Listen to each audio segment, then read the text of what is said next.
Bom dia a todos, bom poder estar na casa do Senhor mais uma vez, e desta feita, como já dito no início, retomando, de forma presencial. Já estávamos assim, mas agora sem as restrições impostas, porém, com todo o cuidado e cautela necessários para esse momento, tá bom? Quero ler com você a palavra do Senhor, Romanos capítulo 1, versículos 16 e 17. Sem dúvida, a carta aos Romanos é a maior contribuição de Paulo no Novo Testamento. Alguns autores vão dizer que Romanos não é simplesmente uma carta, mas sim um compêndio, um tratado teológico. A profundidade de Paulo em Romanos nos faz entender e perceber o quanto esse homem tinha convicção da sua fé, daquilo que ele cria e qual era o seu papel. Nós que estamos aqui presentes neste culto pela manhã, e você que está em casa, leremos juntos Romanos 1, 16 e 17. Diz o seguinte: porque eu não me envergonho do evangelho de Cristo, pois é o poder de Deus para a salvação de todo aquele que crê, primeiro do judeu e também do grego, porque nele se descobre a justiça de fé, a justiça de Deus, de fé em fé, como está escrito: mas o justo viverá pela fé. A tese de Paulo em toda a sua carta aos Romanos está nesses dois versículos, 16 e 17 do capítulo 1. Aliás, se você perceber, a tese do Evangelho estão nesses dois versículos, tá? Esses dois versículos retratam aquilo que o Evangelho representa. E todos os versículos de 1 até 15 de Romanos, Paulo está falando das boas novas. Ele começa dizendo: Paulo, servo de Jesus, apóstolo, anunciador da mensagem do Senhor. E ele diz que nós temos a responsabilidade de proclamar as boas novas. O mesmo Paulo vai dizer isso em todos os versículos de 1 até 15. E após os versículos 16 e 17, Paulo vai falar da culpabilidade humana, o quanto que somos culpados e que Deus não poderia agir diferente a não ser estabelecer a justiça dele. Tá? Romanos 3, 23, por exemplo, vai dizer o seguinte, 23, 24 de Romanos 3. Porque todos pecaram e destituídos estão da glória de Deus, sendo justificados gratuitamente pela sua graça, pela redenção que há em Cristo Jesus. Então, a humanidade estava perdida. A humanidade estava, e ainda hoje vemos isso muito evidentemente, a humanidade corrompida. Havia muitas depravações, muitos conceitos que levavam a esse homem, essa mulher, saber da realidade da perdição ao qual ele estava cometido. Então Paulo está dizendo o seguinte aqui nos versículos 16 e 17: há uma forma, e a forma que Deus criou, que Deus estabeleceu, é justificar esse pecador, dando Cristo na cruz do Calvário por nós. Então Deus estabelece, aqui podemos ver a doutrina da justificação pela fé, vemos isso de uma forma muito clara. O pecado, a maldade, a depravação, a perdição estava contida ali, e Paulo está dizendo isso, que o Evangelho de Deus é o poder do próprio Deus, o dunamis de Deus para resgatar a humanidade. E o Evangelho da cruz traz consigo a onipotência de Deus. Então nós cremos num Deus que é onipotente. Toda vez que você achar que você não tem solução, que não tem solução para o seu problema, a sua situação, lembre do que Cristo fez na cruz do Calvário por você. O pecado tinha que ser pago, havia um custo, havia um preço. E Paulo está dizendo o seguinte, que o preço desse pecado foi o pagamento de Cristo na cruz do Calvário. Mas Paulo anuncia isso em alta voz. Ele está dizendo o seguinte: eu fui justificado por Deus. Eu fui resgatado por Deus. O principal dos pecadores, diz ele em algum momento das suas cartas, o principal dos pecadores, fui alcançado pela graça do Senhor. Eu tive a solução dos meus pecados quando Cristo vai na cruz do Calvário por mim. E como é que eu me declaro diante disso? Como é que eu ajo diante disso? Eu acho que isso é uma coisa comum, isso é uma coisa corriqueira como outra, ou eu proclamo isso como de uma forma ansiosa? Alguns vão dizer que Paulo almejava dizer isso com todas as letras. Paulo não guarda, ele não contém isso nele, ele proclama às pessoas o seguinte: eu sou pecador, eu estava perdido, eu não tinha solução, mas Jesus pagou o meu pecado na cruz do Calvário. Ele diz isso em alta voz. Será que eu e você, quando conversamos com alguém, declaramos em alta voz que nós fomos lavados e remidos pelo sangue de Jesus? Será que eu e você compreendemos isso? Será que eu e você entendemos a dimensão desta ação em nosso favor? Será que eu e você compreendemos que sem Cristo e sem Jesus, sem salvação, nós vivemos um sentimento de vergonha, de perdição, mas agora com Cristo, mesmo pecadores que somos, temos a confiança no Senhor? Essa pergunta que Paulo poderia estar fazendo para mim e para você, se aqui ele estivesse conosco, ele faz isso na sua carta. 2 Timóteo capítulo 1, versículo 12, Paulo vai dizer o seguinte: por cuja causa padeço também isto, mas não me envergonho, porque eu sei em quem tenho crido, e eu estou certo que Ele é poderoso para guardar o meu tesouro ou o meu depósito até o dia final. É como se Paulo dissesse o seguinte: eu tenho que sair gritando por aí, dizendo para todo mundo que outrora eu não tinha solução, mas agora eu sou de Jesus. Jesus me alcançou, Jesus me resgatou, e eu sou nova criatura. Todas as vezes que nós achamos que a vida está muito difícil para nós, todas as vezes que nós achamos que não tem solução, precisamos lembrar do poder de Deus que está no Evangelho. O genitivo do sujeito aqui, do poder, é o Evangelho. Ou seja, Deus trabalha por meio da sua mensagem para a salvação de todas as pessoas. A solução da humanidade está no Evangelho de Cristo e no Cristo do Evangelho, no poder de Deus e no Deus que tem todo o poder. Então há uma solução para a humanidade, sim, se entendermos que Jesus é o resgatador, é o salvador, e absorvermos isso e proclamarmos isso. Paulo vai dizer que Deus gera em nós arrependimento, Deus gera em nós fé, Deus gera em nós o conforto, o amor, a paz, a alegria, a coragem na vida e também a coragem para enfrentar a morte. Falávamos isso na sexta-feira à noite, quando pregávamos lá no velório do pai do irmão Kelvin. E em um momento difícil, de dor, de partida, dizíamos que o Senhor é a nossa esperança. Nós cremos nisso.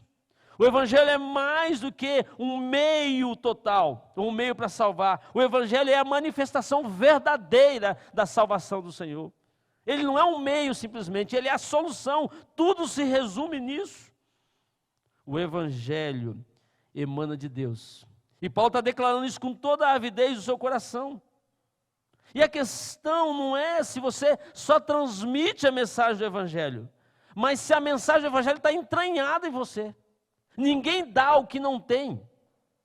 Ninguém fala daquilo que não vive. Pode até tentar falar, mas as pessoas perceberão que ele está falando daquilo que não é real no coração dele. Se o Evangelho emana de Deus, ele está entranhado em mim, em você. Eu vou falar daquilo que eu vivo, não daquilo que é simplesmente uma palavra, uma retórica, uma oratória. É isso que Paulo está chamando a atenção. Eu preciso crer no Evangelho. O Evangelho tem que estar entranhado em mim, porque ele é o poder para a salvação de todo aquele que crê.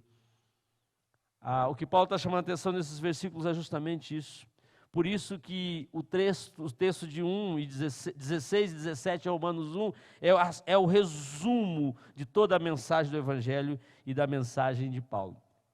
Foi isso que Martinho Lutero, por exemplo, reconheceu quando estava lendo o Evangelho, quando era um monge agostiniano lá no mosteiro, tentando entender o que Deus queria falar para ele, e ele percebe que ele deveria viver pela fé, ele não deveria simplesmente falar da fé, a fé tinha que estar entranhada no coração dele. E eu penso assim, eu acho assim quando eu conheço o Deus da palavra. Quando eu conheço um Deus que é todo poderoso, que a glória é dele, tudo pertence a ele. O homem tem sede de Deus. Eu só consigo permitir ou entender que o Evangelho está entranhado em mim quando eu busco na fonte de Deus, na fonte que é o próprio Deus, porque dele vem todas as coisas, tudo vem dele, tudo emana dele. Isaías 43 vai dizer isso no versículo 7, Isaías 43, a todos os que são chamados pelo meu nome, e os que criei para a minha glória, eu os formei, e também eu os fiz, Isaías 43, versículo 7. Um autor chamado John Piper ele vai dizer o seguinte, que há dois obstáculos na pregação. O primeiro obstáculo é que as pessoas não conseguem compreender a justiça de Deus. Porque muitas vezes se olha para a justiça simplesmente como algo para punição. E a justiça também trabalha a punição. Mas se eu compreendo a justiça de Deus de forma completa, como o poder de Deus, eu vou perceber que eu tinha uma dívida, que eu não podia pagá-la, que ela era impagável, que eu não tinha condição de solucioná-la, mas Deus deu Jesus e pagou completamente a minha dívida, e por isso eu sou justificado por Deus. Mas também John Piper vai dizer o seguinte, que o outro obstáculo é a pessoa lidar com o orgulho que ela tem. Muitos de nós não compreendem a justiça de Deus porque somos orgulhosos. Muitas pessoas não querem ser submetidas à justiça de Deus, que não é só para punição, embora a justiça leve à punição, mas é para a absolvição. Porque eu sou orgulhoso, eu não quero reconhecer que eu sou pecador. E por isso que muitos não aceitam o Senhor Jesus. E continuam presos ao pecado. Continuam indo a passos largos para a perdição, porque aí sim, se eu não creio na justificação de Deus, na salvação através de Jesus, o destino é infelizmente o inferno. Mas se eu creio que Deus é justificador, tudo vem dele, tudo acontece por meio dele. Isaías vai dizer no capítulo 61, versículo 1, o Espírito do Senhor Deus está sobre mim, porque o Senhor me ungiu para pregar boas novas aos mansos, enviou-me para restaurar os contritos de coração, a proclamar a liberdade aos cativos e a abertura de prisão aos presos. Romanos 11, 36 diz que porque dele, por ele, para ele são todas as coisas, glória pois a ele eternamente, amém. Glória a Deus, porque eu tenho o contato, eu tenho a oportunidade de falar, de conversar, de estar na presença do Deus da palavra. Tudo é dele, tudo vem, tudo emana dele, mas ele me dá a oportunidade de alcançar isso. 1 Pedro 41, versículo 1, se alguém falar, fale segundo as palavras de Deus, para que em tudo Deus seja glorificado por Jesus Cristo, a quem pertence a glória, o poder para todos sempre. Amém. Eu só acredito e só posso entender a justificação de Deus, a salvação de Deus, se olhar para o Deus da palavra. Mas também precisa aprender a olhar para a palavra de Deus, compreender que a palavra é viva, a palavra nos leva à presença do Senhor. A palavra nos faz voltar para as origens do cristianismo, a origem da criação humana. As escrituras são autoridade, tem que ser autoridade máxima na minha e na sua vida. Porque senão eu vou ter que viver de experiências, daquilo que falaram para mim. E tem muita gente falando coisas em nome de Deus que não tem nada a ver com Deus. Eu tenho que ir lá na fonte, pesquisar para saber se procede ou não de Deus. Para que aí eu entenda a justificação, a salvação do Senhor. A Bíblia precisa ser um instrumento de aferição e de avaliação da minha e da sua vida. As Escrituras precisam ter lugar primaz na minha vida, ou seja, a primazia tem que ser da palavra do Senhor. Eu preciso ter a presença do Senhor na minha vida através da palavra dEle, e quando eu vou na palavra eu conheço quem Deus é e como Ele age, como Ele fala comigo, como Ele trata as minhas questões, como Ele me orienta, como Ele me instrui, como Ele me capacita, porque eu vou para a palavra de Deus. 1 Pedro capítulo 1, versículos 23 a 25 diz o seguinte, sendo de novo gerados, não de semente corruptível, 1 Pedro 1, 23 a 25, não de semente corruptível, mas da incorruptível, pela palavra de Deus viva e que permanece para sempre. Porque toda a carne é como a erva, e toda a glória do homem como a flor da erva.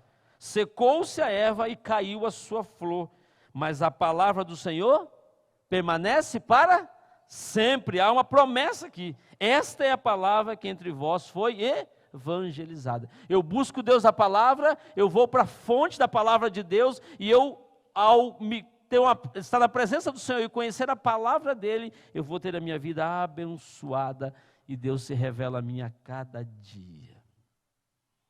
Qual tem sido o investimento da minha e da sua vida para a palavra de Deus? E nós corremos um risco muito grande hoje de sermos pessoas praticantes do Evangelho, fazendo coisas que talvez até seja parecida com o Evangelho. Alguém me fez uma pergunta, disse, pastor, dá para fazer tal coisa para tal pessoa? Eu falei assim, meu querida, o que você está pedindo não tem nada a ver com o Evangelho. Mas pastor, onde está? Eu falei, está aqui na Bíblia, vamos ler a Bíblia junto. E a pessoa que falava isso, falava com a melhor das intenções, mas não tem a ver com o evangelho. Eu preciso buscar na fonte. Jeremias 23, 29 vai dizer o seguinte: não é a minha palavra como fogo? Pergunta o Senhor, e como um martelo que despedaça a rocha? O mesmo Jeremias, no capítulo 15, versículo 16, quando as tuas palavras foram encontradas, eu as comi, elas são a minha alegria e o meu júbilo, pois pertenço a ti, Senhor Deus dos exércitos. O salmista vai dizer no Salmo 119, guardei a tua palavra no meu coração para não pecar contra ti. Se eu busco a Deus e a fonte, eu preciso entender e absorver a palavra dele para que eu viva a cada dia como um homem ou mulher justificado por Deus. E então chegamos na síntese desse texto aqui, que é a justificação pela fé. O que Paulo quer dizer quando ele diz que nós somos justificados, somos salvos pela fé? O versículo 28 de Romanos, se você puder ler comigo, Romanos 3, 28. Leia comigo aí, vou ler parte do versículo. Romanos 3, 28. O homem é justificado pela fé sem as obras da lei. E havia ali no contexto dos romanos, dos irmãos lá de Roma, se o guardar a lei era uma evidência de fé, ou uma evidência de alguém que é justificado. Paulo está dizendo o seguinte: a lei tem a sua importância, a lei é fundamental, mas eu preciso entender que eu vivo pela fé. E a fé é que me impulsiona. Quando analisamos essa expressão fé no Novo Testamento, que é a palavra em grego chamada pistis, ela quer chamar a atenção o seguinte, que tem que ter um sentimento de confiança, confiança plena. Se eu vivo pela fé, eu confio plenamente no autor da fé. Se eu confio parcialmente, não é fé, talvez seja religiosidade. Se no momento eu estou bem e eu estou com a fé, vamos dizer aí, evidente, numa proporção desejável, porque está tudo bem, eu tenho fé, talvez eu tenha um conhecimento parcial do que em Deus é e de como Deus age. Fé é o sentimento total de uma confiança plena. É uma confiança que há por trás da confiança uma verdade suprema. Se eu sou salvo pela fé, porque eu aceitei Jesus como Senhor e Salvador, e a Bíblia diz isso, se você tem convicção de que você foi resgatado, lavado e remido pelo sangue de Jesus, se você que está em casa ou está aqui é um homem ou mulher de fé, você precisa ter confiança plena e saber que há uma verdade suprema que é o próprio Cristo. Quem tem fé tem conhecimento e convicção. Quem tem fé vive pautado no autor e consumador da fé. Agir por fé e ter a consciência de que somos lavados e remidos, somos salvos e justificados pela fé, é a compreensão de que eu me rendo totalmente, confiavelmente, de alma, de sentimento e de coração. Se eu e você somos cristãos, se eu e você somos no rol dos cristãos, se eu e você somos pessoas que dizemos ser cristãos, mas no momento de dificuldade eu me abato extremamente ao ponto de talvez querer negar a Deus, ou até dizer que creio em Deus, mas não consigo dar algum passo, talvez a minha fé seja uma fé não pautada em Cristo, não pautada na verdade, mas pautada na religiosidade, que infelizmente é falha. Tenho fé quando eu tenho a certeza de que eu sou liberto da culpa do pecado. Tenho fé quando eu entendo, como disse no início, que havia um preço por conta do pecado. Deus não poderia abrir mão de que o pecado fosse pago e Ele dar o Filho dele para que eu e você pudéssemos ser salvos. Tenho fé quando eu tenho confiança plena nisso. Quando eu tenho uma confiança incondicional. Quando com o coração humilde eu reconheço a minha debilidade, a minha fragilidade, e que sou salvo não pelos meus méritos, mas pelo mérito de Cristo na cruz do Calvário. Então eu fui justificado, por isso eu vivo em fé, ou de fé em fé, como diz a palavra. Eu tenho fé porque eu entendo que eu sou indigno da redenção. mas Deus me resgatou. Deus te transformou. Deus tornou você, meu querido irmão, um novo homem ou nova mulher.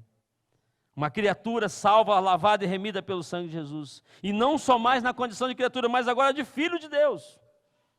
Eu tenho fé porque eu creio que há essa verdade. Eu tenho fé porque eu tenho confiança de uma forma fervorosa no sagrado, no eterno de Deus, ou no eterno que é o próprio Deus. Eu tenho fé quando a convicção não se abala diante das lutas e das dificuldades. Eu tenho fé quando eu entendo que a justificação de Deus é um presente que eu não merecia receber, mas Deus me deu. Você entende isso? Você consegue compreender a dimensão do que Paulo está falando aqui? Eu tenho fé quando eu tenho certeza total da provisão de Deus. Um Deus que tem uma promessa para mim e para você que nunca nos deixaria sós. Um Deus que nos abençoa dia após dia e confirma no nosso coração de que Ele está conosco todos os dias até a consumação dos séculos. Eu tenho fé quando eu creio que apesar das minhas debilidades, das minhas fragilidades, existe um Deus todo-poderoso, um Deus que olha para mim com olhar de misericórdia e me sustenta a cada dia. Eu tenho fé porque eu creio que Deus é maior, que Deus é soberano, para fazer em mim e por mim, não aquilo que eu mereço, mas aquilo que vem dEle, que emana dEle, muito mais do que eu possa pedir ou pensar. Nós só estamos aqui por causa da misericórdia do Senhor. E eu só consigo sobreviver diante de um mundo tão hostil, quando a minha fé é abastecida, é robustecida no Senhor e através dEle. Eu tenho fé quando os pecados batem na porta do meu coração e muitas vezes eles vêm com uma força tremenda, me impulsionando a distanciar de Deus. E eu olho para Deus e Deus me dá força para não pecar, não por mim, mas pela ação maravilhosa dEle na minha vida. Eu tenho fé quando eu tenho a consciência de que pela graça do Senhor em Cristo Jesus, eu posso viver mais um dia, mais uma vez na presença dEle. Eu tenho fé, porque nos momentos difíceis, mesmo em meio às tribulações, eu recebo e eu tenho uma experiência da paz com Deus Todo-Poderoso, um Deus que me ama. E concluindo, Paulo faz essa menção no capítulo 4 de Romanos, quando ele fala, por exemplo, de Abraão. Ele diz que Abraão, ele tinha uma fé que era independente das obras. Paulo vai dizer também que Abraão tinha uma fé independente da circuncisão, ao qual ele foi submetida por ser judeu. Paulo vai dizer também que Abraão, ele tinha uma fé independente da lei, e que a fé que Abraão tinha estava pautada em Deus. E diz que Abraão creu pela fé. E por isso que ele é o pai da fé. Meu desejo nessa manhã, para mim e para você, meu querido irmão, é que nós compreendamos e precisamos viver naquilo que é a base da nossa vida. O que Paulo está chamando a atenção aqui, que a síntese do Evangelho, a base do Evangelho, é crer em Deus sobre todas as coisas, na palavra dEle, e viver com a consciência plena de que eu sou justificado não por mim, mas por aquilo que Cristo fez na cruz do Calvário por mim. E por isso eu posso continuar, eu posso prosseguir, a despeito de todas as lutas, como diz 2 Timóteo 2, 2 Timóteo 3, de 1 a 3. Nos últimos dias sobrevirão tempos terríveis. Os homens serão egoístas, avarentos, presunçosos, arrogantes, blasfemos, desobedientes aos pais, ingratos, ímpios, sem amor pela família, irreconciliáveis, caluniadores, sem domínio próprio, cruéis, inimigos do bem. Mas tu, Timóteo, se afasta dessas coisas. E aí, pela fé, Deus nos impulsiona a isso. O mesmo texto vai dizer nos versículos 3, 13 e 14 do capítulo 3 de 2 Timóteo. Mas os homens maus e enganadores irão de mal para pior, enganando e sendo enganados. Tu, porém, permanece naquilo que aprendestes e de que fostes inteirado, sabendo de quem o tens aprendido. Que eu e você nesse dia lembremos a quem servimos. Lembremos da base da nossa vida cristã. Lembremos de quem o Senhor é. Lembremos que se não fosse Ele, estávamos perdidos. E pela fé, e somente pela fé, aqui estamos. Vamos orar? Ó Pai, que a graça maravilhosa do Senhor seja sobre nós. Que a graça bendita e bondosa do Senhor seja sobre nós. Que a graça do Senhor alcance o nosso coração. E que nós, Senhor, nos lembremos de que fomos justificados não pelos nossos méritos. Embora as obras são tão importantes, Senhor, não são elas que nos salvam. As obras são a consequência e o resultado de uma vida pautada no Senhor. Mas também que nos lembremos que o ato do Senhor foi suficiente na cruz do Calvário. Totalmente suficiente na cruz do Calvário. E agora não somos nós mais que vivemos, mas o Senhor vive em nós. E a vida que agora vivemos pela fé. A fé no Deus Todo-Poderoso. No Deus que sustenta, que guarda, que abençoa. E que nos torna homens e mulheres melhores. Homens e mulheres lavados e remidos pelo Teu sangue. Homens e mulheres que estavam condenados à perdição, mas que agora são salvos, estão próximos do Senhor. Então que em nome de Jesus nos lembremos disso. Que em nome do Senhor nos lembremos da promessa do Senhor. E que assim, Senhor, aonde formos e o que fizermos, sejam atos de fé, resultantes de uma vida pautada no Senhor. E simplesmente e totalmente para a glória do Senhor. Assim oramos no nome de Jesus.